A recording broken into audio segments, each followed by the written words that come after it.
Hey there, you don't have a lot of time to stretch your hips and you got some pain in your glute and hamstring. So the top 3 ball stretches are being brought to you by Jay-Z Fitness. Let's go.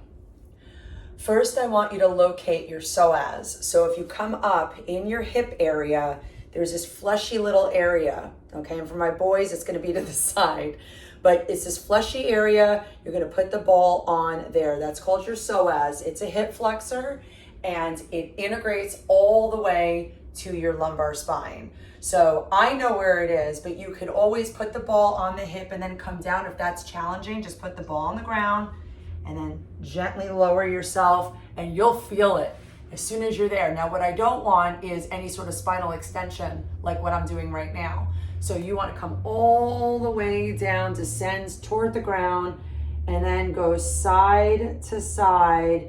And you're gonna feel this very tight band within the depths of your hip. That is your psoas.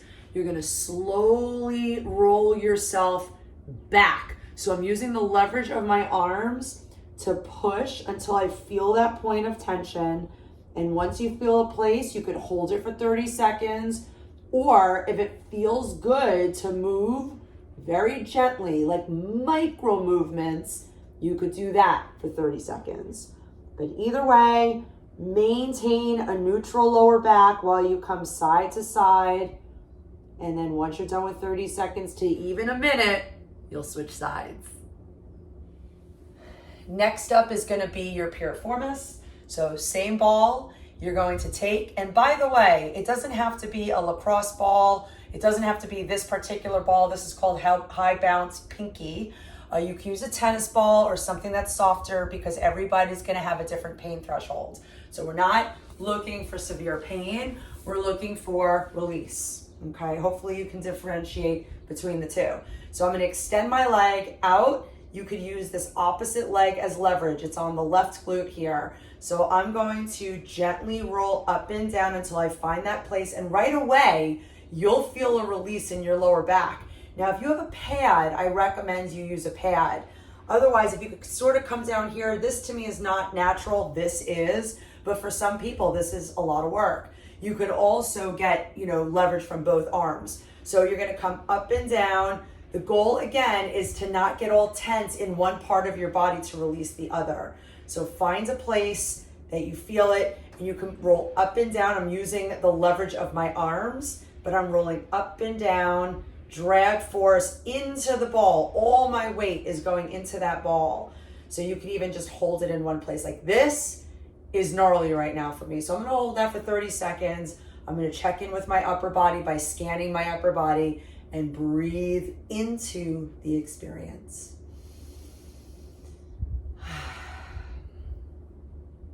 And then switch sides. I don't know if you noticed, but this space is very small. So a lot of people say, I don't have the space, I don't have the time. Get rid of that excuse. We really want to know that all these types of stretches can be done right in like a very small area. So next up, we're gonna go right above the sacrum to the side of the spine. You're gonna lay back, you're gonna bend your knees, and you're gonna just find your erector spinae, go side to side. I'm using my legs just as leverage to get that muscle to release. And again, you can stay in that spot if you feel the need. Just hold it for 30 seconds. But most importantly, scan your body. Make sure this release is not causing any tension anywhere else in the kinetic chain. We truly want to release and let go. So make sure you're breathing. You can even relax your hips to the ground. That might feel better. But if you start to lift your hips to go into the ball, a lot of times people clench the glutes, which is very counterproductive. So fall into the ball, breathe into the space. Again, do not be on the spine and be above the bone of your hips. Okay, you have this whole, pelvic girdle. You want to be above that bone, right in that fascial chain. It's a very small chain in the lower back. And then switch sides. Now I have other stretch videos that I encourage you to look at through Jay-Z Fitness on YouTube. So please subscribe. I'm going to continue to provide more videos. But I want to give you a little bonus. After you release those compartments, 2 stretches you can do, which are amazing, is you can come into a fetal posture, just like this. Maybe put a pillow underneath you. So I have a pillow right over here. Oops, watch the ball. And then I'm going to allow my neck to remain neutral by being here. So what I'm gonna do here is I'm gonna open, and then I'm gonna circle my arm around over my head. So I should move a little bit lower so that you can see this range of motion. But I'm gonna circle, open, and circle around until I make my way back. Open like a clamshell, circle around until I get back. Okay, you're gonna do 3 to the right, 3 to the left.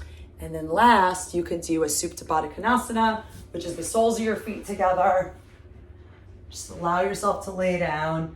You can put one hand on your belly, one hand on your heart, soles of your feet together. Bring your heels away from the glutes. If this is too much for you, then don't do it. Or you could put pillows underneath your knees, which will bring the ground up to you. But just allow yourself to breathe. And the goal of these breaths are to allow you to feel the energy coming from your belly versus breathing from your chest.